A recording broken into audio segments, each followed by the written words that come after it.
యోబు గ్రంథము 36వ అధ్యాయము 5వ వచనం.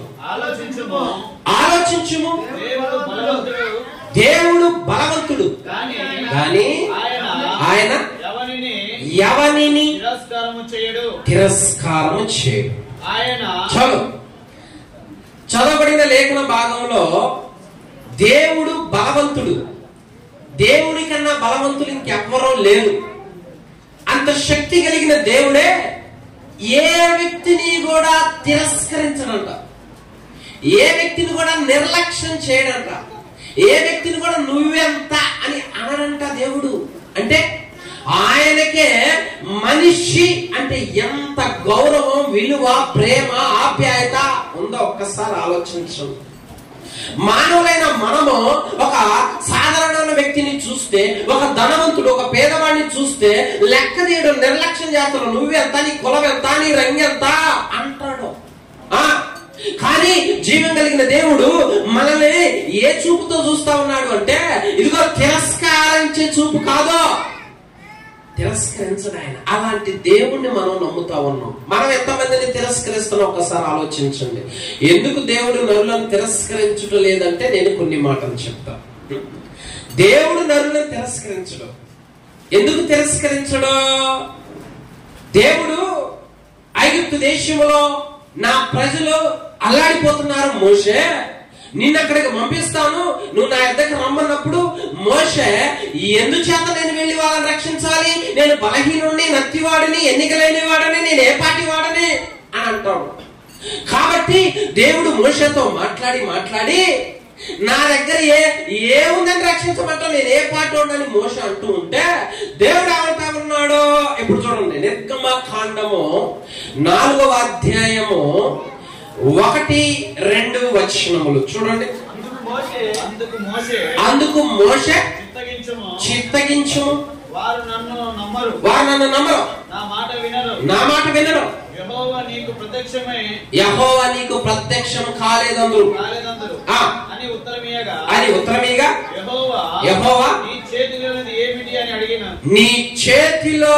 ఏమిటి అని అడిగాను. అప్పుడు మోషే ఏం చెప్పాడు? అందుకతడు కర్రా. చాలు, హల్లెలూయా. దేవుడు మోషేని పిలిచినప్పుడు మోషే నిరాకరిస్తా ఉంటాడు, ఏదో వంక చెప్పి సాకు చెప్పి తప్పించుకోవాలని చూస్తా ఉంటాడు. అప్పుడు దేవుడు ఏమంటాడు అంటే, మోషే దేని చేత నా ఇశ్రాయేలు ప్రజలు రక్షించగలను అనుకుంటున్నావు? నీ దగ్గర ఏమీ లేదా? నీ దగ్గర నీకు నేను ఏమీ లేదా? నీ ఒక్కసారి నిన్ను ఆలోచించుకున్నావా? నీలో ఒక ప్రత్యేకత ఉందే అని దేవుడు అంటాడు. మోషే దృష్టికి మోషే ఎలా కనపడుతున్నాడు అంటే, ఏముంది నా దగ్గర, నేనే పాటి ఇక్కడ ఉన్నా మనందరం కూడా ఎన్నోసార్లు ఏమనుకుంటుంటే నా దగ్గర ఏముంది, అంత ప్రత్యేకమైన వ్యక్తిని కాదుగా, నేను ఒక సాధారణమైన వ్యక్తిగా కదా, విలువ లేనోడి కదా, గొప్పతనం లేనోడిగా అని మనం అనుకుంటాం. మనకు మనమే కించపరుచుకుంటాం, అవమానపరుచుకుంటాం, హీనపరుచుకుంటాం. కానీ దేవుడు ఆ చూపుతో చూచుటలేదు. ఏ చూపుతో చూస్తా ఉన్నాడు? నీ దగ్గర ఉందే చెప్పు, ఏముంది నీ దగ్గర అంటున్నాడు. మన దగ్గర ఏముంది ఆలోచించు. నీ దగ్గర ఏముందంటే కర్ర ఏముంది? పశువులు కొట్టడానికి ఉపయోగపడుద్ది అంటాడు. ప్రభునందు ప్రియులారా, ఆ కర్రే ఇప్పుడు నీకు సహాయపడబోతుంది అంటున్నాడు దేవుడు. ఆ కర్ర ద్వారా ఇశ్రాయేలు ప్రజలను విడిపించబోతున్నా అంటాడు దేవుడు. నేను అడుగుతున్నా, పుట్టుకతోనే దేవుడు మనిషికి కొన్ని టాలెంట్లు ఇచ్చాడు. తల్లి గర్భంలో రూపించినప్పుడే బయటికి వచ్చిన తర్వాత ఆ బిడ్డకి ఎన్నో టాలెంట్లు ఇచ్చినాడు. మోషే దృష్టికి మోషే ఎలాంటి వాడు? మోషే దృష్టిలో నేను విలువైనోడి కాదు, నా దగ్గర ఏ విలువ పనికిరాను అంటున్నాడు. మనం కూడా ఆ చూపుతూనే ఉంటాం. కానీ దేవుడు ఏమంటే విలువైంది నీ దగ్గర ఉన్నది. ఏముంది? మన దగ్గర కూడా ఉంది విలువైంది. ఏముంది? ఉంది. ఏంటో తెలుసా? నీకు చక్కని స్వరం ఇచ్చాడు, మంచి గొంతు ఇచ్చాడు, తెలివిగా మాట్లాడగలవు, చురుకుగా మాట్లాడగలవు, మంచి స్వరం ఉంది. ఏం చేసావు ఆ స్వరం? ఒక్కసారి ఆలోచించు. నీ గొంతును దేనికి ఉపయోగిస్తున్నావు ఆలోచించు. నీ గొంతును దేవునికి ఉపయోగిస్తున్నావా? అసలు నీకు అంత స్వరాన్ని ఎందుకు ఇచ్చాడు? అంత తెలివితేటలు ఎందుకు ఇచ్చాడు? అంత బలాన్ని ఎందుకు ఇచ్చాడు? అంత పుష్టిని ఎందుకు ఇచ్చాడు? అంత ఆరోగ్యాన్ని ఎందుకు ఇచ్చాడు? ఇచ్చాడో ఒక్కసారి ఎప్పుడైనా ఆలోచించావా? నోరెందుకు ఇచ్చినాడు? ఎన్నో చాలా మందికి ఉన్నాయి. ఎట్లా మాట్లాడతారంటే కొంతమంది భలే తెలివిగా మాట్లాడతారు. ఎందుకు ఇచ్చాడు అనుకున్నావు ఇవన్నీ? ఆయన్ని మహిమపరచటానికి, ఆయన్ని గణపరచటానికి, ఆ నోటి ద్వారా అనేకులను విడిపించడానికే దేవుడి సన్నిధిలో ఈ రోజు నేను మాట్లాడుతున్నాను అంటే ఈ వాక్కు దేవుడు ఇవ్వట్టే. నీ గురించి నువ్వు ఎప్పుడైనా ఆలోచించుకున్నావా? ఈ స్వరము పనికిరాని వ్యక్తి నువ్వు అనుకుంటున్నావు. గొంతు ఎందుకు ఇచ్చింది అనుకున్నావు? ఒక పాట పాడటం చేత కాదు, ఒక పాట నేర్చుకోవటం చేత కాదు, ఒక పాట పాడాలని ఆలోచన ఉండదు, ఈ స్వరంతో అనేక స్వార్థ చెప్పాలని ఉండదు. ఏమైపోతుంది ఈ రోజుల్లో? నరుడికి దేవుడిచ్చిన గొంతు ఏమైపోతుంది? ఏం చేసుకున్నావు? నోరుని ప్రతి దాని దగ్గర మాట్లాడతావా? ఉపయోగకరమైన మాటలు ఎన్ని మాట్లాడుతున్నావు? ఏమైపోయింది? నోరు ఏమైపోయింది? ఆ నోరు విలువ నీకు తెలియదు. అందుకే సాతాను గాడు ఏమంటాడు అంటే, నీకు దేవుడిచ్చి ఏమి ఇచ్చాడో నీకు తెలియకుండా, మనకు తెలియకుండా మరుగు చేశాడు.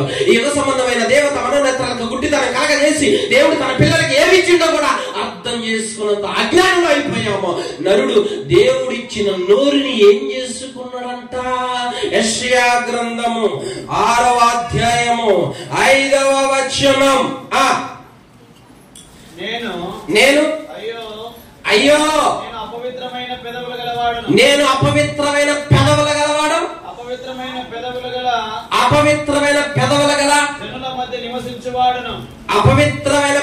గల జనుల మధ్య నివసించువాడను. ఏమంటున్నాడు ప్రవక్త?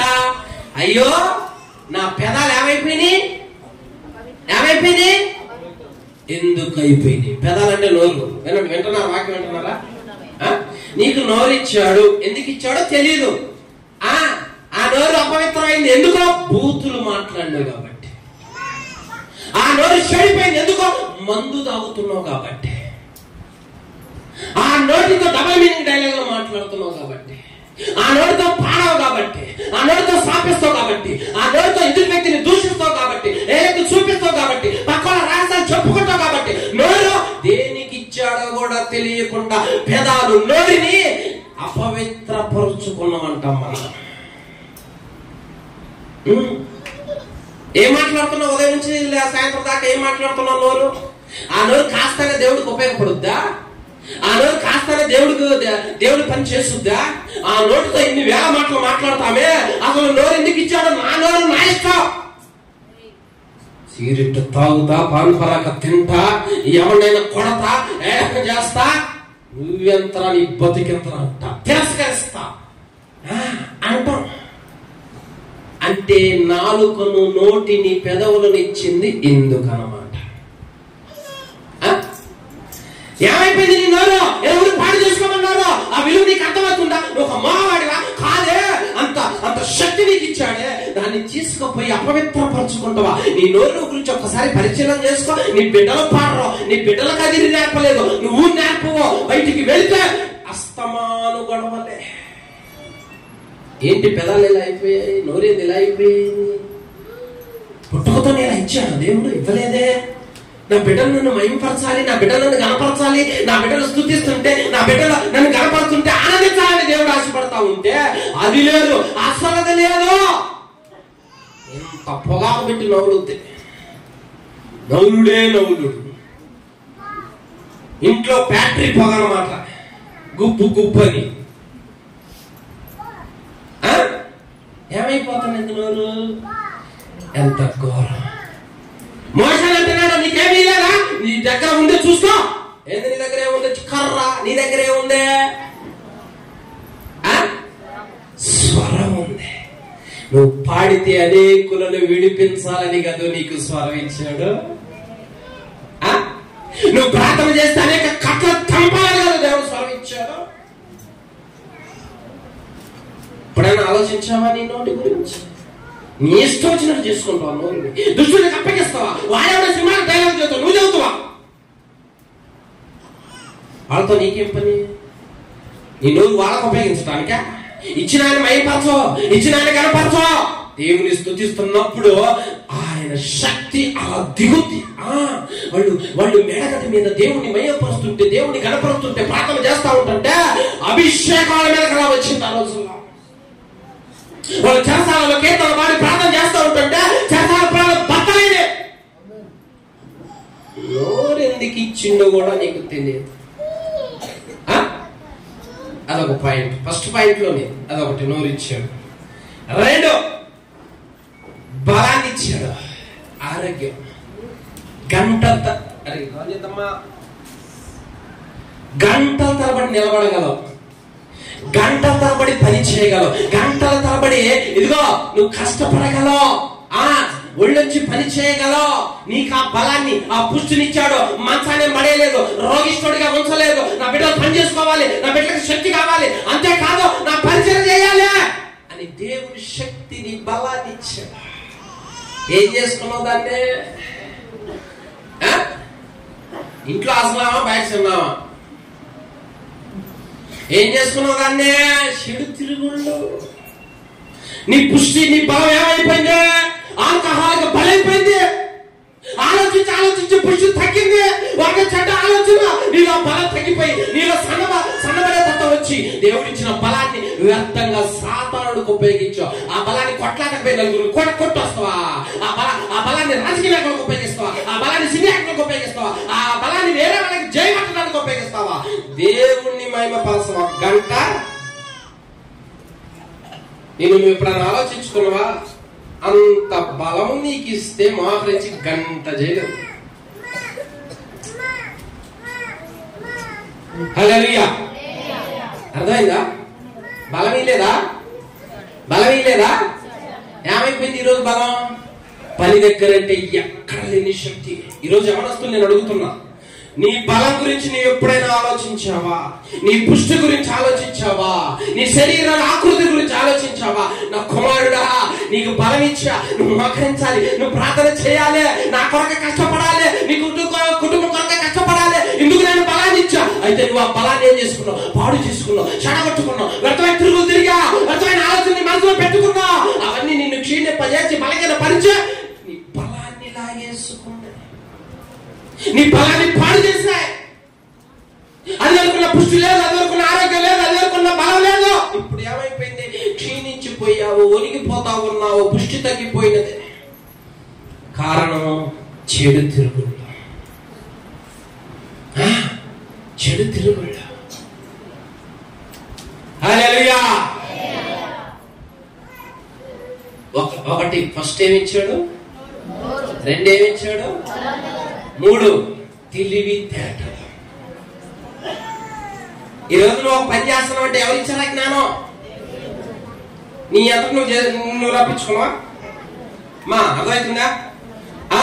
నువ్వు టాపీ పని చేస్తున్నావు, చక్కగా మూలరాయి వేసి కట్టే క్రమం నీకు ఎవరు నేర్పారు అనుకున్నావు? నువ్వు పొలం వేస్తున్నావు, చక్కగా ఆ తోటలు వేయాలని ఎవరు నేర్పారు అనుకున్నావు? నువ్వు ఇల్లు కడుతున్నావు, నువ్వు చదువుకున్నావు, నువ్వు ఉద్యోగం చేస్తా ఉన్నావు. ఆ జ్ఞానమో తెలివితేటలో అది ఎవరిచ్చారు అనుకున్నావు? దేవుడు నా బిడ్డలకి ఇది కావాలి, ఇది ఉంటే వాళ్ళు బ్రతుకుతారని సమస్తమైన క్రమం, ఒక్కొక్కరికి ఒక తలాంతో, ఒక్కొక్కరికి ఒక జ్ఞానం ఇచ్చి మీరు బ్రతకండి, మీకు తెలివితేటలతో రూపాయలు సంపాదించుకోండి, మీ కుటుంబాలను పోషించుకోండి అని ఆ జ్ఞానం ఇచ్చావు.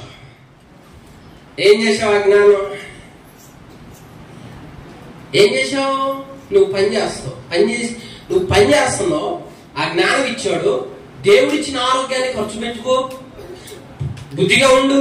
దేవుడిచ్చిన తెలివితేటను ఖర్చు పెట్టుకో, రూపాయలు సంపాదించి దేవుని మహిమపరచు, దేవుని గణపరచు. అయ్యా, గొంతిచ్చావు, బలాన్ని ఇచ్చావు, తెలివితేటలు ఇచ్చావు. నువ్వు ఉండబట్టి ఒక రోజు గడుస్తుంది, నువ్వు ఉండబట్టి బయటికి రాగలుగుతున్నా. ఈ రోజు నా పిల్లలను పోషించుకుంటున్నా అంటే, నా బిడ్డలను కాపాడుకుంటున్నానంటే, ఒక ఇల్లు కట్టుకుంటున్నా అంటే, ఒక ఇంట్లో ఉంటున్నానంటే, నేను చెప్పానంటే నీ కృపేనయ్యా. ఏనాడైనా దినానికి రావు, 6 దినములు పని చేసుకోని 7వ దినం నన్ను మైపరచమంటే నీకు ఆరోగ్యంగా దేవుడు చేసింది తప్ప, నీకు స్వామిగా దేవుడు చేసింది తప్ప, నీకు జ్ఞానంగా దేవుడు చేసింది తప్ప, మొత్తం ఓడలాగితే ఏం చేస్తావు? మూల కూర్చుంటాడు, మనసాన పడతాం. ఏమనుకుంటున్నా దేవుడు అంటే? దేవుని యొక్క జ్ఞానమును మరుగుపరిచినాడు ఈరోజు యవనస్తులకి సాతానుగాడు. దేవుడి శక్తి ఎలాంటిదో తెలుసా?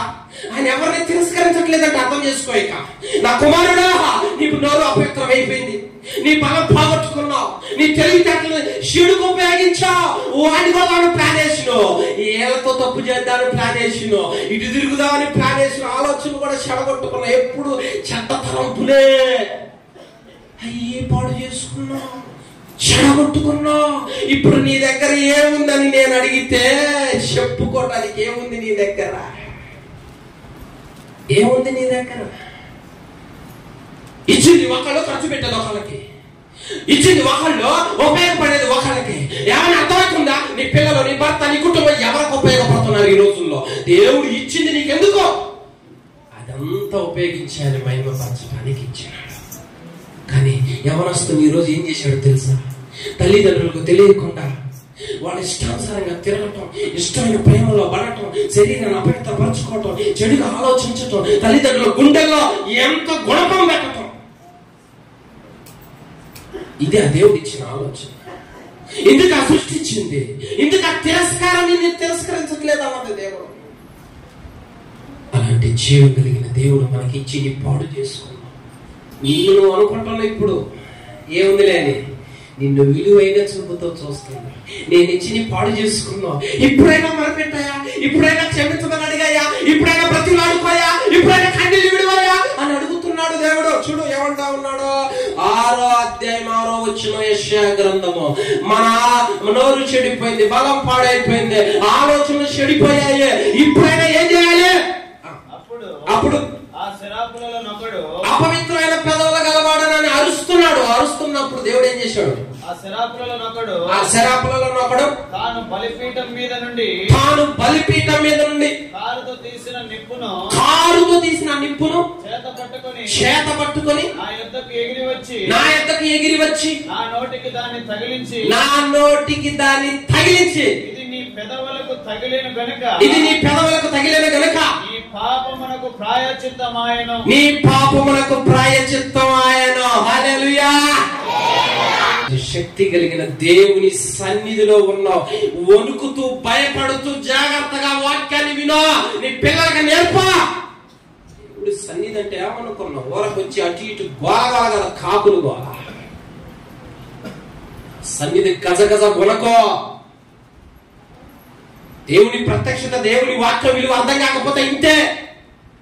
చూడు నీ పిల్లలకి ఏ పేరుందో ఆయన నీకు బుద్ధి రాదా? చూడు నీ ఆయనకి ఏమైందో ఆయన నీకు సిగ్గు రాదా? ఎంతకాలం పిలిపించుకుంటావు ఈ చెడ్డ పేర్లతో? బాగు చేయడం చేత కదా దేవుడికి? స్వస్థపరచడం చేత కదా? బలం తక్కువైందా? పుష్టి తక్కువైందా? శక్తి తక్కువైందా? అంతే ఉంది. మనమే విలువ తెలుసుకోని వాళ్ళమే. నెక్స్ట్ ఆదివారం అందరూ కనపడాలి మందిరంలో. కనపడరా? నోరు పాడు చేసుకుని, ఆలోచనలు పాడు చేసుకుని, బలం బాగొట్టుకుని అలాగనే ఉంటామంటే ఉండు, నరకానికి పోతాం. పిలుస్తుండు, నేను కదా నీ దోషాన్ని కాలుస్తా అంటుంటా. ఏ డబ్బు ఈ అవకాశం ఇస్తుంది? నువ్వు తిరిగిన వాళ్ళు ఎవరు నీకు ఈ అవకాశం ఇస్తారు? ప్రభు ఇస్తున్నాడు. ఎందుకంటే ప్రాణం ఇచ్చింది కాబట్టి. ఆ ప్రాణం ఇచ్చిన ప్రేమ అంత తైలంగా వదిలిపెట్టుద్దా? వదిలిపెట్టదు. హల్లెలూయా. ఇది మొదటి పాయింట్ లో 3 పాయింట్లు చెప్పాను. రెండవదిగా దేవుడు ఏమంటా ఉన్నాడో, ఒకసారి ఒక భక్తుడికి ఒక వ్యక్తికి గాడిదలు కాస్తా ఉంటే గాడిదలు పోతాయి. ఆ గాడిదలు పోయేసరికి ఆ ఇంటి యజమానుడు తండ్రి అంటాడు కొడుకుతో, మన గాడిదలు తప్పిపోయాయి, నువ్వేం చేస్తావంటే పనులు ఒక దేశకెళ్ళి గాడిదలు ఎక్కడ ఉన్నాయి వెతుక్కొని రమ్మని పంపిస్తావు. ఏనాడు తిరిగి అక్కడ గాడిదలు దొరకవు. చివరికి అలిసిపోయి ఇంటికి పోదాం, మా నాయన నా మీద దిగులేసుకుంటామో పాపం, ఒక్కడే కొడుకు కదా, ఎర్రగా బుర్రగా ఉంటాడు, మళ్ళీ తప్పిపోతే ఎట్లా అని అనుకుంటుంటే పక్కన ఉన్న పనుడు అంటాడు, ఈ పట్టణంలో దైవజనుడు ఉన్నాడు, అతడు మహాగణుడు, అతని దగ్గరికి వెళ్తే దేవుని వాక్కు మనతో మాట్లాడతాడు, మన సమస్యకి పరిష్కారం వస్తుంది, గాడిదలు ఎక్కడ ఉన్నాయో మనకి తెలియపరుస్తాడు అంటాడు. హల్లెలూయా. అలాంటి పనులు కానీ స్నేహితులు కానీ మన మధ్యలో ఉన్నారు. అసలు మనకుంటారు అలాంటి వాళ్ళు? ప్రార్థన జరుగుతుందిరే, ప్రార్థన సర్వాన్ని తిరుగుతాం, పరా గొంతులు లేమంటే సందులు లేమంటే అంటారు. ఇలాంటి వాళ్ళు మనం సంపాదించుకుంటాం. మరి ఏం చేస్తాం? ఈ పట్టణంలో దైవజనుడు అతను మహాగరుడు వెళదాం పదా అనగానే ఏమంటాడో, మనం తీసుకొచ్చిన డబ్బులు మొత్తం అయిపోయినాయి, అక్కడ పోవడానికి మన దగ్గర ఏమి లేదే, ఎట్లా పోతాం అని ఏమంటున్నాడు చూడు. అక్కడ మొదటి సమయాల గ్రంథం 9వ అధ్యాయం 7వ వచనం 7-8. అందుకు సౌలు మనం వెళ్ళిన ఆ మనిషికి ఏమి తీసుకొని పోదుము, మన సమాగ్రిలో నుండి భోజన పదార్థములు సరిపోయినవి ఆ దైవజనుడికి బహుమానం తీసుకొని పోవుటకు మనకేమీ లేదు అని తన పనివాడితో చెప్పి మన యొద్ద ఏమి ఉన్నదని అడగగా వాడు సౌలుతో చిత్తగించుము, నా యొద్ద పావు తులము వెండి కలదు. చాలు, హల్లెలూయా. మన యొద్ద అక్కడ పోవడానికి ఏమైనా వస్తుందా అని అడుగుతుంది. ఉందే, ఎంత ఉందే? పావు తుల వెండి ఉంది. ఈ పావు తుల వెండి ఆధారం చేసుకుని అక్కడికి పోదాంపా అని వెళతారు. అక్కడికి వెళతారు. వెళ్ళగానే ఇలా సమస్యకి పరిష్కారం దొరుకుద్ది. నేను అడుగుతున్నా, దేవుని సన్నిధికి రావటానికి దేవుడు వాళ్ళ దగ్గర ఏం పెట్టాడు? ఆ రోజుల్లో ఏం పెట్టాడు? పావుతలో. ఇక్కడికి రావటానికి దేవుడు నీకు ఎన్ని వస్తువులు ఇచ్చాడు చెప్పు.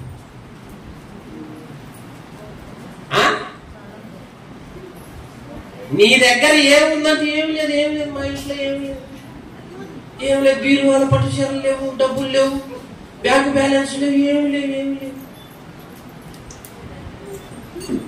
తల్లి గర్భంలోంచి దిగంబరిగా వచ్చిన ప్రతి వస్తువు నా బిడ్డలకి కావాలి, అవి వాడుకొని నా దగ్గరికి రావాలి, నన్ను మమ్మెపరచాలని ఎన్ని వస్తువులు ఇచ్చాడు చెప్పు. ఇక్కడికి రావటానికి శుభ్రంగా స్నానం చేసి బైకుల మీద, సైకిల్ మీద వస్త్రాలు ఇచ్చాడు, అమ్మా నూనె ఇచ్చాడు, దువ్యాన్ని ఇచ్చాడు, అద్దం ఇచ్చాడు. చెప్పుకుంటూ పోతే ఇక్కడికి రావడానికి అన్ని వస్తువులు ఉపయోగపడ్డాయి. అవునా కదా? ఊరకొచ్చినావు, మరి ఊరకొచ్చావా? ఈ మాటలు నా పిల్లలు వినాలి. మరి ఇక్కడికి రావాలంటే వాళ్ళకి కొన్ని వస్తువులు కావాలి. అందుకనే దేవుడు ముందే సిద్ధం చేసి పెట్టాడు. ఎప్పుడైనా అర్థమైందా ఈ వస్తువుల గురించి నీకు? ఎప్పుడైనా తెలుసుకున్నావా? నువ్వు రాసుకోవటానికి పెన్ను, నువ్వు చదవటానికి బైబిలో, నువ్వు నడవటానికి చెప్పులో, నువ్వు ప్రయాణించడానికి బైకో అన్ని నీకు సిద్ధం చేస్తే అప్పుడు వచ్చి నువ్వు వేసుకొని అవన్నీ తీసేస్తే ఎట్లా వస్తావు?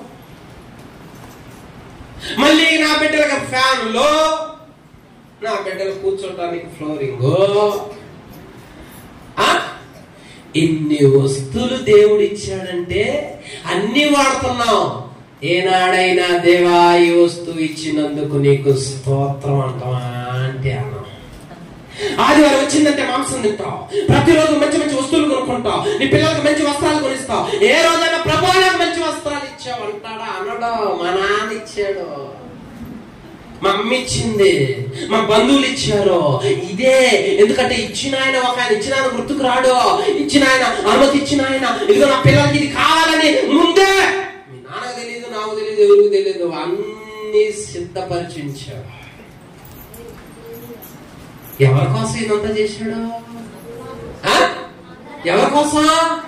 మొదట నీకు స్వరం ఇచ్చా, బలం ఇచ్చా, ఆలోచనలు ఇచ్చా, చూసుకోయా అన్నాడు.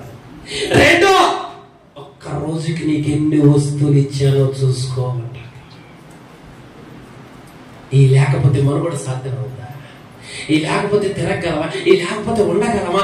ప్రేమ కలిగిన దేవుడు తన బిడ్డల కొరకు ఏది ఏర్పాటు చేసిందో కూడా మనకు అర్థం కానంత అజ్ఞానంలో మనం అయిపోయినామంటే ఒకసారి ఆలోచించు. ఒక రోజు ఒకళ్ళు అప్పిస్తేనే వాళ్ళని అంత పొగుడుతామే, దేవుళ్ళగా వచ్చి సహాయం చేసింది అంటామే.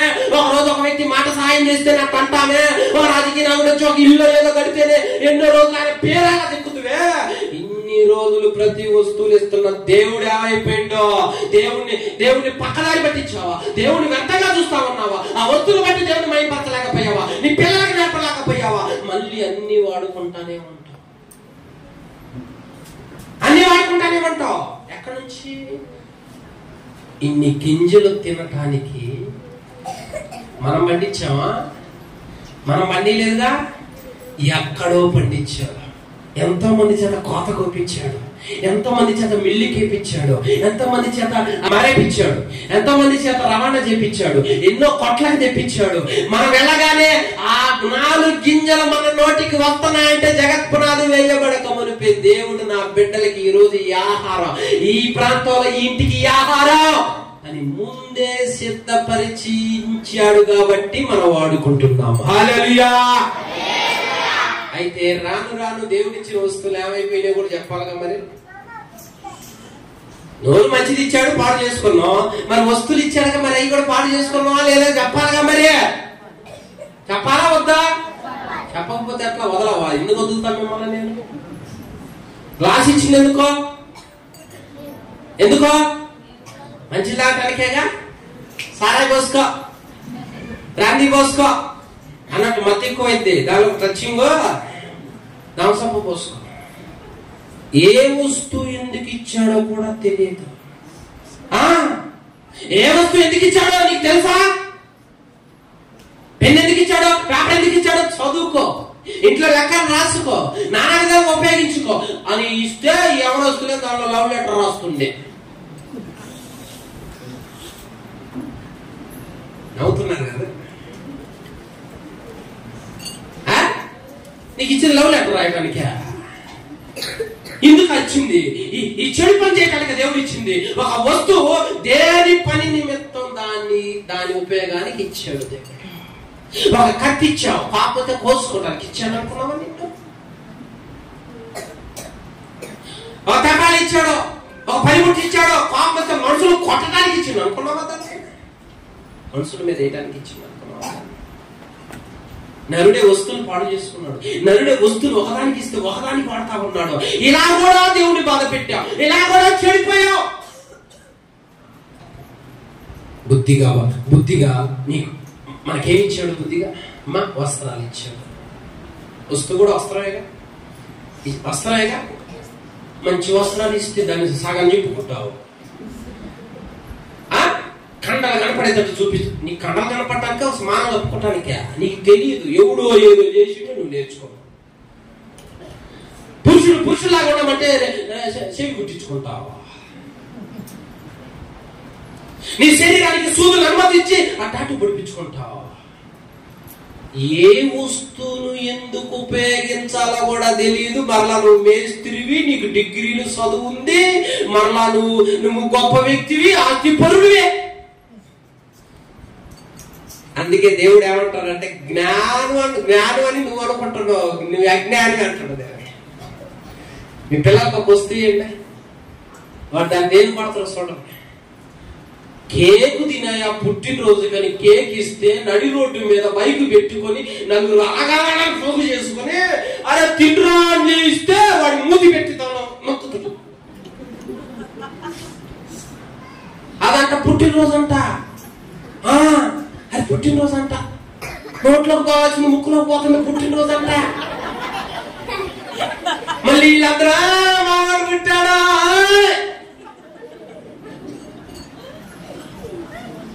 నోట్లో తినట్టు ఒంటికి పోస్తావు.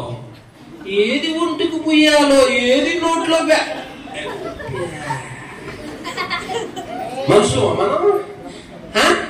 దేవుడిచ్చిన వస్తువు నా బిడ్డలు తీపి కావాలి, తీపి తినయా, ఈ తీపిలాగా నీ జీవితం ఉండాలని కోరుకోయాలి. ఒక వస్తువు ఇస్తే దాన్ని కూడా నాశనం చేసి పెట్టుకున్నావు. అర్థమవుతుందా? ఈ వస్తువులను ఉపయోగించి నా దగ్గరకు వచ్చి మహిమపరచయ్యా అని దేవుడిస్తే అవి కూడా చెడగొట్టుకున్నాం. వాటిలో కూడా మనం పాడు చేసుకున్నాం, వాటిలో కూడా మనం చెడగొట్టుకున్నాం. ఏమిటి ఇలా అయిపోయినదా?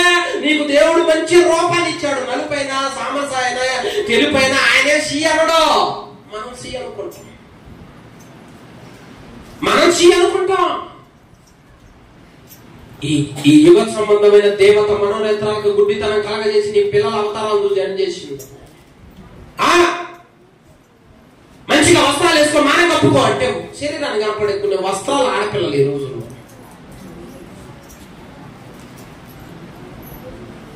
ఏమైపోతుంది? చెల్లిస్తే చక్కగా చదువుకో, చక్కగా బిజినెస్ చేసుకో, చక్కగా ఉపయోగించు, ఫోన్లు మాట్లాడు మంచికి. దాన్ని ఎందుకు కొడుతున్నావు నువ్వు? ఏ వస్తువు ఎందుకు ఇచ్చాడో కూడా నీకు అర్థం కాలేదు. మళ్ళీ పిల్లలకి లేదు, పిల్లలకి దగ్గరుండి సెల్ ఫోన్ ఇచ్చి వాళ్ళ టయాన్ని, ఆరోగ్యాన్ని కంటి నాశనం చేస్తాడు. ఆ సెల్లులో ఏముందంటే ఏదో ఈ అబ్బాయి కూడా ఏడు సీక్రెట్స్ అన్ని లాక్లే ఉంటాయి అన్నమాట, ఓపెన్లే ఉండవాడు. స్పెషల్ గా క్లాస్ అంటది, సెల్ ఫోన్ దాచిపెట్టుద్ది. మా అమ్మ వస్తుంది, మా నాన్న వస్తుందని ఇలాగే కొంపలు మునిగిపోయి చచ్చిపోతున్నారు, ఆత్మహత్య చేసుకుంటా ఉన్నారు. నీ పిల్లలకి ఎప్పుడైనా బోధించినవా? ఒక వస్తువు ఇచ్చేటప్పుడు దాని ఉపయోగం చెప్పినవా? అమ్మా నీకు ఒక వస్తువు ఇస్తా ఉన్నాను, ఇది దేవుడు మనకు ఉపయోగం మంచిగా ఉపయోగించడానికి ఇచ్చాడమ్మా, చెడుకి లేదమ్మా. పొరపాటు చెడుకు ఉపయోగిస్తే దేవుడు ఊరుకోడమ్మా, ఆయన చేతి పని పాడు చేసిన వాళ్ళు అవుతామమ్మా. అయినా మనం జ్ఞానం కలిగి ఉండాలి, మనం దేవుడి మందిరానికి వెళ్లే వాళ్ళం, లోకానికి వెలుగు అవి నేర్పాలి అని బోధించకుండా చాలంత చెల్లులు ఆడపిల్లలకి, చిన్నపిల్లగా ఇది ఇట్లా పట్టుద్ది చెల్లు, ఒట్టిదే ఎవరు చేయడు ఫోను, అంతా చెడిపోయిన వాళ్ళే ఫోన్ చేసేది. దేవుడిచ్చిన వస్తువు ఎలా ఉపయోగించాలో కూడా తెలియట్లా మనకి. అందరిలో సినిమా థియేటర్ అంత టీవీలు ఉన్నాయి. ఇదివరకు అయిపోయినాయి చిన్న, ఇప్పుడు సినిమా థియేటర్లు ఇళ్లలోకి వచ్చినాయి. ఎందుకంటే వాక్యం వింటా పాస్టర్ గారు, వాక్యం వింటా నువ్వు వినవు, లోపం మొత్తం కళ్ళ ముందే తీసుకొచ్చి పెట్టింది. నా బిడ్డ బయటికి పోలేదు సినిమా హాల్లో, కానీ కళ్ళ ముందే తీసుకొచ్చి పెట్టుకున్నాడు. అంటే ఏ వస్తువు ఎందుకు ఇచ్చాడు, దేనికి వాడుతున్నావో కూడా అర్థం కాకుండా మళ్ళా మనం భక్తులు, మళ్ళా మనం ప్రార్థనా పరులు, మళ్ళా మందిరానికి వచ్చేవాళ్ళం, మళ్ళా బాప్తిస్మం తీసుకున్నాను పాస్టర్ గారు. ఏం తీసుకున్నావు? బాప్తిస్మం తీసుకున్నాను. మా ధూళిందనుకో దుమ్ము, అది తీసుకొచ్చి నాశనం అయిపోను అంటది. పాపం దానికి కూడా రెస్ట్ ఉండదు, దానికి కూడా రెస్ట్ ఉండదు మనకి. హల్లెలూయా! జీవం కలిగిన దేవుడు ఎలా చేసిన వస్తువు ఎంత విలువైందో ఒకసారి ఆలోచించో. నువ్వు వాడే ప్రతి వస్తువు కూడా నీ శక్తివంతం కాదు, నీ బలం కాదు, ఆయనే సమస్తం భూమిలో పుట్టించాడు. నా పిల్లలకి కావాలన్న ఉద్దేశంతో ముందుగానే అడ్వాన్స్ గా ఆయన చేశాడు. ఆ వస్తువు మన దగ్గరికి వస్తా ఉన్నది, అది వినియోగించుకునే స్థితిలో వినియోగించుకుంటే మనం దేవుని మహిమపరిచిన వాళ్ళం అవుతాం, గణపరిచిన వాళ్ళం అవుతాం. కానీ అలా ఉండట్లేదు ఈ రోజుల్లో. ప్రతి వస్తువు వెనక సాతాను గారి ప్రమేయమే ఉందే. ఇదిగో వాడు దేవుడు ద్రాక్షారసం ఇస్తే వాడు మందు చేసి పెట్టాడు దాన్ని. వాడికి ఏజెంట్లుగా మనం పనిచేస్తాం.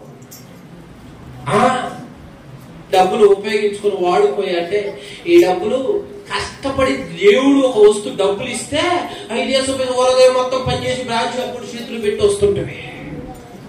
నీ నోటికి మందు, వాడి నోటికి అన్నం, శుభ్రంగా సరిపోయింది.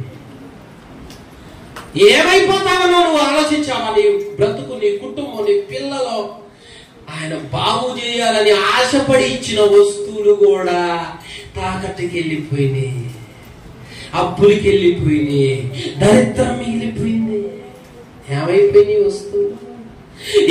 దేనికి ఉపయోగిస్తున్నావు నువ్వు? కాబట్టి రాత్రి కాల సమయంలో ఆలోచించుకో. దేవుడు ఏ వస్తువులు చెడుగా ఉపయోగించడానికి ఎలా వీలా ఆజ్ఞాతిక్రమే పాపం, ఇచ్చిన వస్తువులు పాడైపోయా. ఈ చొప్పున చూసుకుంటే ఎన్ని వస్తువులు చెడగొట్టుకున్నావు, ఎన్ని వస్తువులు పాడు చేసుకున్నావు, ఎన్ని వస్తువులు దాని విధానంగా వాడకుండా వ్యర్థంగా ఉపయోగిస్తున్నావు. కానీ దేవుడు ఎందుకు ఇచ్చాడో చూడు. అక్కడ దేవుడు ఎందుకు ఇచ్చాడో సామెతల గ్రంథం 16వ అధ్యాయం 4వ వచనం. సామెతల గ్రంథం 16వ అధ్యాయం 4వ వచనం. త్వరగా. యెహోవా చూసుకో, యెహోవా ప్రతి వస్తువును దాని పని నిమిత్తము, అది సంగతి. యెహోవా ప్రతి వస్తువును దాని పని నిమిత్తమే ఎలా చేశాడు తప్ప ఆయన ఏ వస్తువును కూడా ఇట్లా వాడని ఉపయోగించలా, ఎలా చేయలా. అధికారం ఇలా ఇదంతా సాతాను గడిచాడు. అధికారం నీళ్ళుగా, నీ డబ్బుగా, నీ శరీరంగా, నీకెందుకో ఎంజాయ్ అంటాడు. వాడికి ఉపయోగపడతా ఉన్నావు. వారి చిత్తాన్ని నెరవేరుస్తా ఉన్నాం. ఒకసారి ఆలోచించు, ఎంతో మంది దేవుడిచ్చిన వస్తువులు ఈ రోజు జేబులు కత్తిరించడానికి ఉపయోగిస్తా ఉన్నారు. ఎంతో మంది దేవుడిచ్చిన వస్తువులు గోళ్ళకి కన్నాలేయడానికి ఉపయోగిస్తా. ఇలా చెప్పుకుంటూ పోతే దేవుడిచ్చిన మంచి వస్తువులు సమస్తం కూడా చెడుకు సాధారణంగా ఉపయోగించేటట్లు చేస్తూ ఉన్నాము. మరి ఇప్పుడు దేవుడికి బాధ కలగదా? దేవుడికి దుఃఖం కలగదా? దేవుడు వేదన చెందడా? నా పిల్లలేని ఇంత అజ్ఞానులు అయిపోయారు, నా పిల్లలేని ఇంత చెడిపోయారు, నా పిల్లలేని ఇంత పాడైపోయారు, ఏమొస్తూ దేవుడు కూడా నా పిల్లలకి అర్థం కానంత అజ్ఞానులు అయిపోయారు. ఆకాశమా ఆలకించు, భూమి చెవియకు, నేను పిల్లలను పెంచా, అలా నా మాట అంటూ అలా గొప్పలు చేశా, అలా నా మాట పెట్టా. అసలు నేను గుర్తులేని వాళ్ళకి మర్చిపోయారు వాళ్ళు. అందుకే ఎందుకు తన కామందులు తెలుసు, గాడిదకి సొంత వాడికి దొడ్డి తెలుసు, నా పిల్లలు నన్ను ఎరగరు. ఎంత బాధతో చెబుతా ఉన్నాడో ఒకసారి ఆలోచించు. నా పిల్లలకి నేను ఎలా ఉంటానో తెలియదు, నా పిల్లలు నన్ను మర్చిపోయారు. ఒకసారి కాదు, 2 సార్లు కాదు, లెక్కలేనన్ని సార్లు మర్చిపోయారు. ఎన్ని ఆదివారాలు ఎగ్గొట్టాం, ఎన్ని ప్రార్థనలు ఎగ్గొట్టావు, ఎన్నిసార్లు దేవుడు నీతో మాట్లాడాలని ఎదురు చూశాడు. ఇక్కడ ఎన్నిసార్లు పరిచర్యను మానుకున్నావు, ఎన్నిసార్లు నిర్లక్ష్యం వహించావు, దేవుడిచ్చి నువ్వు పాడు చేసుకున్నావు. మొదటగా వస్తువులు పాడు చేసుకున్నావు. నేను జ్ఞానవంతుడినే, తెలియకల్లవాడినే అన్నట్లు తిరుగుతూ ఉంటే దేవుడు అంటా ఉన్నాడు, ఇదిగో నువ్వు పాడైపోయావు, ఇచ్చిన వస్తువులు పాడు చేసుకున్నావు, నీ యవనస్తులు చెడిపోయారు. ఒక్కసారి ఆలోచిస్తా ఉన్నావా? అందుకనే ఇప్పుడు మనం చేయాల్సింది ఏంటంటే, రెండవదిగా అందుకు దావీదేమని చెప్తా ఉన్నాడు. కీర్తనల గ్రంథము 51వ కీర్తన 2వ వచనం. ఏం చేయాలి వస్తువుల విషయంలో? వస్తువుల విషయంలో ఏం చేయాలి? నా దోషము పోవునట్లు నన్ను బాగుగా కడుగుమా. హల్లెలూయా. ప్రార్థన చేస్తుంది, అయ్యా నిజమే ఒప్పుకుంటున్నా, నేను దోషిని, నేను పాపిని, నేను తప్పు చేశా, నువ్వు ఇచ్చిన వస్తువులు వేరే విధంగా ఉపయోగించా, అది చెడుకు ఉపయోగించా, ఆ దోషం ఉంది, ఆ పాపం ఉంది, ఆ శాపం ఉంది, నా మీదకి రానియకుండా నా దోషం పోవునట్లు కడుగయ్యా కడుగయ్యా కడుగయ్యా అని ఆయన ప్రార్థన చేస్తా ఉంటే మనం ఎలా ఉండాలో ఒకసారి ఆలోచించు. క్షమించమంటాం తప్ప, పశ్చాత్తాపడటం తప్ప, అతిక్రమం ఒప్పుకోవటం తప్ప ఇంకొక మార్గం లేదు, ఇంకొక ఆప్షన్ లేదు, క్షమాపణ అడగటం తప్ప ఇంకా వేరే దారి లేదు. అయినా దేవుడు కనికరించి ఈ రాత్రి నీకు అవకాశం ఇస్తా ఉన్నాడు. నీ తప్పును తెలుసుకొని పశ్చాత్తాపడాలి. హల్లెలూయా, హల్లెలూయా. 3వ పాయింట్. ఒకసారి ఒక దైవజనుడి కుటుంబం ఉంది. ఆ ఇంట్లో 2 పిల్లలు, భార్య భర్త. సేవ చేసి చేసి చేసి మా అప్పులు చేసుకొని చచ్చిపోయాడు. భార్య వచ్చింది దైవజనుడి దగ్గరికి, అయ్యా నా భర్త నీతిమంతుడు, పరిశుద్ధుడు, భక్తిపరుడు, నీకు తెలుసు, కఠినంగా సేవ చేశాడు, అప్పులైతే నా భర్త చచ్చిపోయాడు, ఉన్న అప్పులోడు నా 2 పిల్లలను తీసుకొని పోతాను, అయ్యా నా దారి ఏంటయ్యా, నా పరిస్థితి ఏంటయ్యా మా అన్నప్పుడు ఎలీషా ప్రవక్త ఏం మాట్లాడుతున్నాడో చూడండి. అక్కడ 2వ రాజుల గ్రంథం 4వ అధ్యాయం 2వ వచనం. 2వ రాజుల గ్రంథం 4:2 త్వరగా చదవండి. ఎలీషా నా వలన నీకేమి కావలెను, నీ ఇంటిలో ఏమి ఉన్నదో ఏమంటున్నాడు? నీ ఇంటిలో ఏమి ఉన్నదో అమ్మా వింటున్నారు, అర్థమవుతుందా? ఇందాకేమో నీ చేతిలో ఏందో అన్నాడు మోషాను, రెండోదేమో మన దగ్గర ఏమున్నాయి అన్నాడు సౌలు, మూడోదిగా నీ ఇంటిలో ఏమున్నదే? Colour TV, double cot. ఈ ప్రాంతంలో, ఈ ఏరియాలో ఎవరిళ్లలో లేనంత హై టెక్నాలజీ మా ఇంట్లో ఉంది. చెప్పుకోవడానికి మళ్ళీ చెప్పుకుంటాం కదా, ఏముంది మీ ఇంట్లో అని అడిగితే ఎట్లా చెప్పుకుంటాం? మా ఇంట్లో మా వండర్ఫుల్ గదులు ఉన్నాయి, ఏసీ కూడా పెట్టించాం, మా ఇంట్లో బంగారం ఉంది, మంచి మంచి విలువైన వస్తువులు ఉన్నాయి. ఇదేగా మనం చెప్పుకునేది, ఇదేగా మనకు మానవులం కదా. మరి దీనికే మనం ఆకర్షితులుగా దైవజనుడు అంటాడో, బాధలో ఉన్నాం, అప్పుల్లో ఉన్నాం, వేదనలో ఉన్నాం, ఇదిగో ఈ తీర్పు ఉన్నట్లుగా నీ ఇంట్లో ఏముంది అంటే, ఇన్ని సంవత్సరాల నుంచి మందిరానికి వస్తా ఉన్నాం, నీ ఇంట్లో ఏముంది అని. ఏముండాలి ఇంట్లో? అంటది ఏముందయా, ఉంది నూనె కొండ ఉంది, ఏముంది? నూనె కుండ. ఎన్ని అమ్మితే ఎన్ని నూనె కొండలు అయితే అప్పు పోవాలి? అయినా నూనె కొండ ఏం ఉపయోగం నేను అడుగుతున్నా. ఏ ఇంటిలో ప్రార్థన, భక్తి పరుడు అంటే ఇంట్లో దూపం ప్రార్థన ఉంటుంది. నూనెకొండ ప్రార్థనకి సూచన. నూనెకొండ దీపం ఆరిపోకుండా ఉండాలి అంటే ఆ ఇంట్లో ప్రార్థన ఎప్పుడు ఉండాలి, చేసేవాళ్ళు ఉండాలి. ఎప్పుడైతే ఆ ప్రార్థన ఇంట్లో ఉంటుందో ఆ ఇంటి దీపాన్ని దేవుడు ఆరిపోనీయడా. ఆ దీపం ఎప్పుడు వెలుగుతానే ఉంటది. ఆ కుటుంబంలో దేవుడు ఎవరిని చనిపోనేవాడు, పాడైపోనేవాడు. ఆ కుటుంబం దీపం ఎప్పుడు వెలుగాలి అని ఆశపడతాడు ఆయన. ఈ కుటుంబం వెలగాలని నువ్వు ఎప్పుడైనా అంత కన్నీరు కార్చి ప్రార్థించావు? పండగ వస్తుందంటే ఆ పనిముట్లు బయటేసి ఇల్లు దులిపి అన్నీ చేస్తావు. ఇంటికి పోతే శుభ్రంగా సర్దుకుంటావు. ఆ ఇంట్లో క్లీన్ గా ఉంటది. అంత క్లీన్ ఇంటికేనా లేకపోతే మన ఆత్మీయ జీవితానికి ఉపయోగపడే ప్రార్థన ఏమైనా ఉందా? ఆలోచించండి అమ్మా.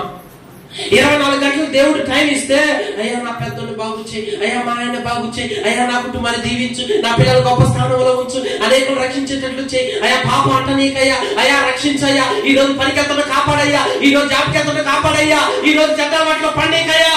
ఎన్ని రోజులు చేస్తావు ప్రార్థన? అసలు చేస్తావు? ప్రార్థన చేస్తావు.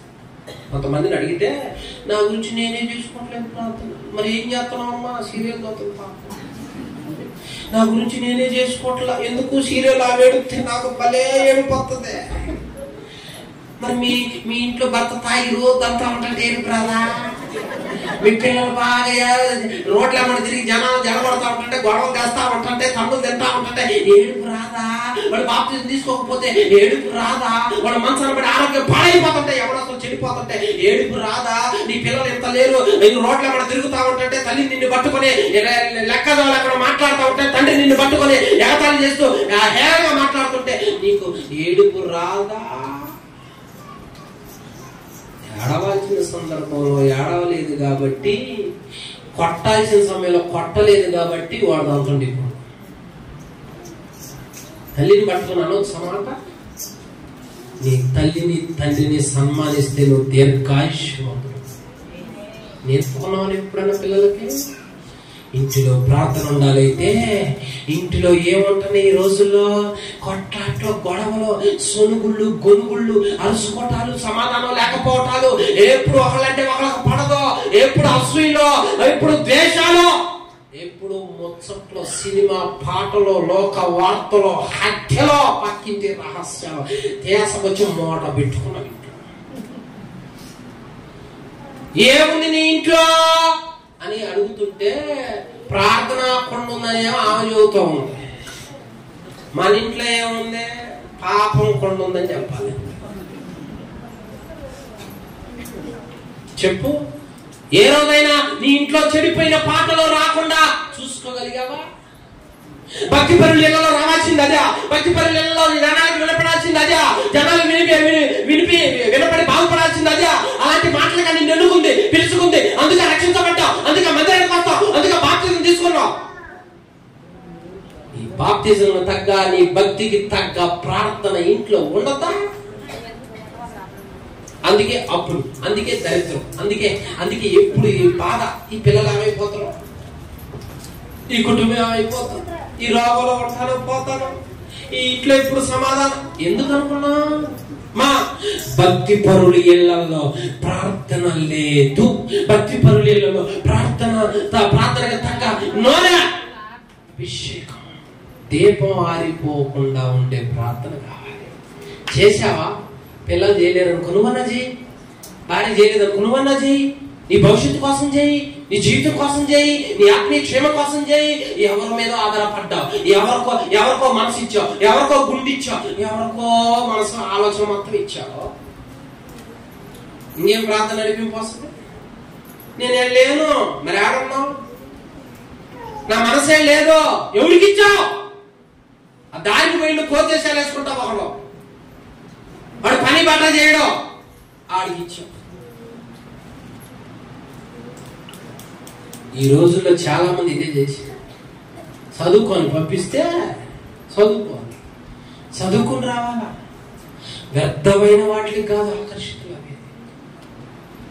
ఇంటిలో ఎప్పుడు ఏడిపే, బయటికి వెళ్ళి నా బిడ్డ గొడవ చేస్తున్నామో తల్లికి నిద్ర పట్టదు, తండ్రికి నిద్ర పట్టదు.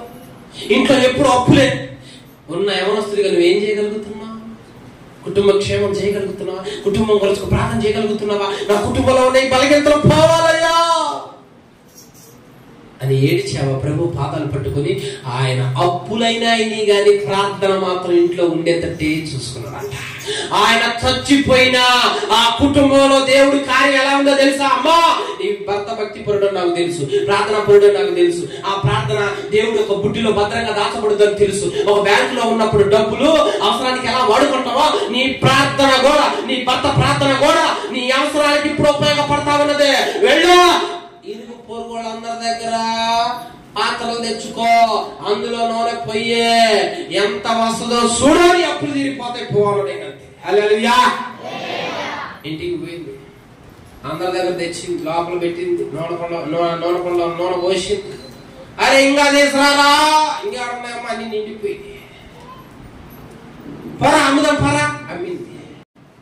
అప్పులు ఎగిరిపోయింది, ఇంకా డబ్బులు ఉన్నాయి. దయచేసి దగ్గర గబ్బా ఊరుకుంటూ వచ్చింది. అయ్యా అప్పులు తీరిపోయినాయి, ఇంకా ఉన్నాయి. వీటితోటి నీవు నీ పిల్లలు హ్యాపీగా బతకడం దీవించాడు. హల్లెలూయా. మనం చేయలేని గొప్ప కార్యములు ప్రార్థన చేస్తుంది. నీ కుటుంబానికి హాని కలిగించాలన్నా, నీ కుటుంబంలో ఉన్న పిల్లలను చెడగొట్టాలన్నా ప్రార్థన ఎక్కడ దోపం ఉంటే ఆ ప్రార్థన ఉన్నవాడు కొండ మీద ఉన్నవాడు కొండని ఎవడు ఢీ కొట్టలేడు. అట్లుంటది. మనం ఉండగానే ఇళ్లలోకి చెడిపోయినోడు వస్తున్నాడు అంటే అర్థం ఏమిటి అనగా అక్కడ లేదు ప్రార్థన. అందుకని ఈ రాత్రికాల సమయంలో అయ్యా ప్రార్థనలో కూడా లేదు, నా దగ్గర ప్రార్థనలో కూడా నేను పాడైపోయాను, నా దగ్గర ప్రార్థన లేదయ్యా, నేనేం చేయాలి అర్థం కావట్లేదయ్యా. ఆడ కూడా చెడిపోయాను. ఎక్కడో తెలుసా? చూడండి, ఇప్పుడు ప్రసంగి గ్రంథం 10:18 త్వరగా ప్రసంగి గ్రంథం 10:18.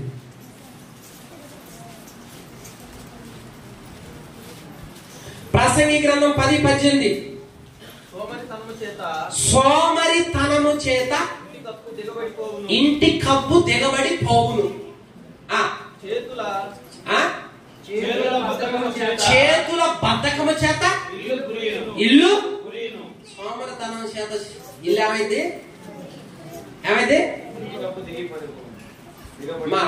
నేను చెప్పింది అర్థమైందా? సోమరితనం ఎక్కడ ఉంటుందో ఇంటి కప్పు ఏమైంది? దిగబడిపోతుంటే కూలిపోద్ది, ఆ ఇల్లు నిలవదు, ఆ పిల్లల చేతికి రారు, ఆ కుటుంబం పైకి రాలేదు. ఇప్పుడు ఏ విషయంలో సోమర్థనం? ప్రార్థనలో సోమర్థనం, భక్తిలో సోమర్థనం. నేను ఉపవాస ప్రార్థనలు పెడితే దావిదుడు వాక్యం చెబుతా ఉంటుంటే అందరూ దేవుడి సన్నిధిలో ఉంటే నీ భర్త ఏది, నీ పిల్లలు ఏది, నీ కుటుంబం ఏది, కనీసం ఇక్కడికి రారు, అక్కడ చేయరు. మరి ఇల్లు పురాకి ఏం చేస్తుంది? ఇల్లు కూలిపాక ఏం చేస్తుంది?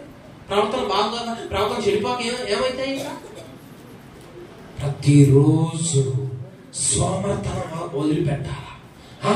చూసుకో, మాకరిస్తే నిద్ర వస్తుంది, మాకరిస్తే ఆలోచనలు వస్తాయి, మాకరిస్తే ఏదేదో ఆలోచనలు వస్తాయి. అంటే అర్థం ఏంటంటే ప్రార్థనలో అంత సోమరులుగా ఉన్నాము. అదే టీవీ ముందు కూర్చున్నప్పుడు సినిమా సీరియల్ ముందు రావు, వాళ్ళు ఎప్పుడు రావు, నిద్ర రాదు, ఏమి రాదు. ప్రార్థన అనగానే సాతాను కూడా నీ కళ్ళు ఎడపడతాయి కానీ నువ్వు సిగ్గిపోతావు కదా, తెల్లారి నువ్వు స్కూల్కి పోవాలి, కాలేజీకి పోవాలి, పనికి పోవాలి, నువ్వు పడుకో.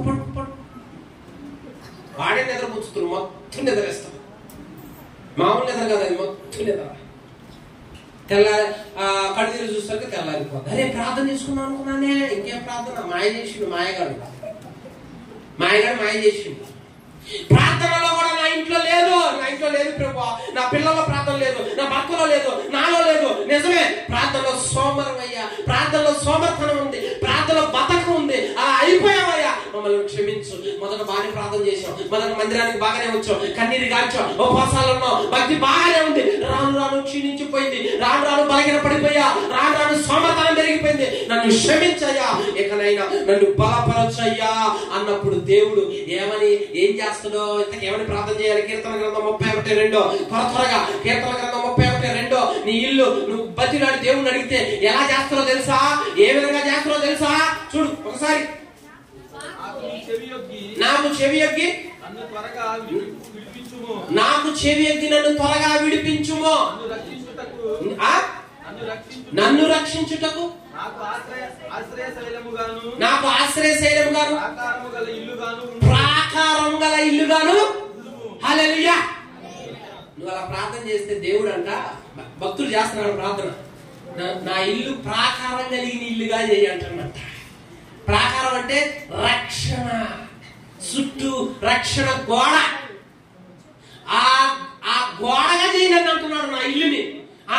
ఎందుకంటే భక్తి పరులు ఎక్కడైతే ఉంటారో, అంటే ప్రార్థన పరులు ఏ ఇంట్లో అయితే ఉంటారో ఆ ఇంట్లోకి దుష్టుడు ఆలోచనలో, దుష్టుడు చెడుతనమో, వ్యర్థమైన దేవుడు పారనీయడు, అక్కడ రానీయడు. ఎందుకంటే ఆయన పరిస్థితులు ప్రార్థన వాటిని వెళ్ళగొట్టుద్ది, ఆ ఆలోచన రానీయదు. అలా ప్రాకారం కలిగిన ఇల్లుగా చేయయా అని అడుగుతుండు. 3వ స్టెప్పులు మనం చేయాల్సింది అదే. అప్పుడు అక్కడ ఉండే మొత్తం దేవుడు పరాలు చేసి నీ ఇంటిని దేవుడు రక్షించే ప్రాకారం ఇల్లుగా చేస్తాడు. హల్లెలూయా, హల్లెలూయా. ఎన్ని పంటలు అయిపోయింది? సింపుల్ గా. నాకేంది 5 నిమిషాలు చెప్పినట్టుంది. నీకేం తెలిసి నువ్వు వచ్చాడు కూర్చో అని అంటారు, అంతేగా. ఆడ బైక్ పట్టుకుని నువ్వు అవతల వస్తున్నావు, మా తిప్పలు కాళ్ళు తప్పుకోతి కాదు, అటు ఇటు మెలసాలుగా లేచి ఒప్పుకోకపోతుండే. అదే ఇంట్లోనైతే అసలు ఎట్టుంది, అదే ఆయన పండుకొని బైబుల్ చదివేవాళ్ళం, పండుకొని ప్రార్థన చేసేవాళ్ళం. ఈడకు వచ్చేసరికి అది లేకపోయా, కట్టేసినట్టే ఉంటే.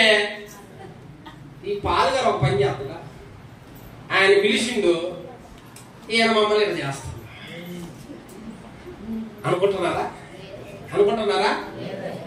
మీరు అసలు మీ ఫేస్ లో చూపెడతారు. ఎంత ఓపికతో ఇప్పుడు కూర్చుంటావో అంతకన్నా శక్తి దేవుడికి ఇచ్చిందిగా. దేవుడి సన్నిధిలో దేవుడి బిడ్డలకు ఎలా ఉండాలా? రాజకీయ నాయకుడు వచ్చి మా పార్టీ ఎప్పుడు తిరిగమ్మా, రోజుకి 300 షేర్ కూడా ఇస్తామమ్మా అన్నాడు అనుకో, ముసలా కూడా ఎక్కడండి బలం వస్తుంది. వస్తుందా రాదా? వోల్టేజ్ బలం అనమాట. అది అమ్మ ఏమి లేవు కానీ ఊరకు తిరుగుతూ అన్నారు, అయ్యన్నాడు నొప్పయ్యా అంటరా అందా. దేవుని సన్నిధిలో దైవికమైన శక్తి పొందుకోవడానికి ఎట్లా తెలుసా? యాక్టివ్ గా మాట్లాడయ్యా, ఇంకా వింటానయ్యా, ఆహా ప్రభు మీద తిన్నట్టుంది నీ మాట వింటా ఉంటే, ఇంకా మాట్లాడయ్యా అన్న ఆసక్తితో వింటా ఉంటే దేవుడు అంట నోరు తిను, నోట్లో పెడతాను, తిను అంటాడు. ఆ వ్యక్తి పుష్టి కలిగి ఉంటాడు. ఆ వ్యక్తిని ఎవడు నీ కొట్టలేడు. హల్లెలూయా. 3 పాయింట్లు చెప్పా సింపుల్ గా. ఇక లేట్ చేయకుండా నేను ఒక్క పాయింటే చెప్పి ముగిస్తా. అమ్మా ఎన్ని పాయింట్లు చెప్పాలి? ఒక పాయింట్ చెప్పా, 3 పాయింట్లు చెప్పాలి ఇక నేను. అంతేనండి పాస్టర్ గారు. ఒక పాయింట్ నేను చెప్పా, ఇప్పుడు 3 పాయింట్లు చెప్పాలి. నా లెక్కలో, మీ లెక్కలో 3 వస్తే నాకు తెలీదు, మీ లెక్కలో 3 పాయింట్లు వస్తే నాకు తెలీదు, నా లెక్కలో 1 అనగానే పాపం ఇల్లు చూడు, అమ్మా ఇల్లు చూడు మకాలు ఎట్ట పెట్టారు, అయ్యా రేపొద్దున పనికి పోవాలి, పెద్దలు అంటే స్కూల్కి కాలేజీకి పిల్లలు పంపించేటప్పుడే పెద్దలు లెగుస్తావు, ఆదివారం మందిరం అంటే లెగుస్తావు లేక. ఇక నుంచి దేవుడు ఎంత ఓపికతో ఇప్పుడు కూర్చుంటావో అంత శక్తి నీకు ఇచ్చునుగాక. అందరికీ వందనములు. ఖడ్గం మినిస్ట్రీ వీడియోలకు సంబంధించిన బుక్కు ప్రింట్ అయి సిద్ధముగా ఉన్నది. మొదటి బుక్కు ఈ కనిపించే 30 అంశాల మీద ఉన్నది. కావలసిన వారు ఈ నెంబర్కు కాల్ చేసి ఆర్డర్ చేసుకొనగలరు.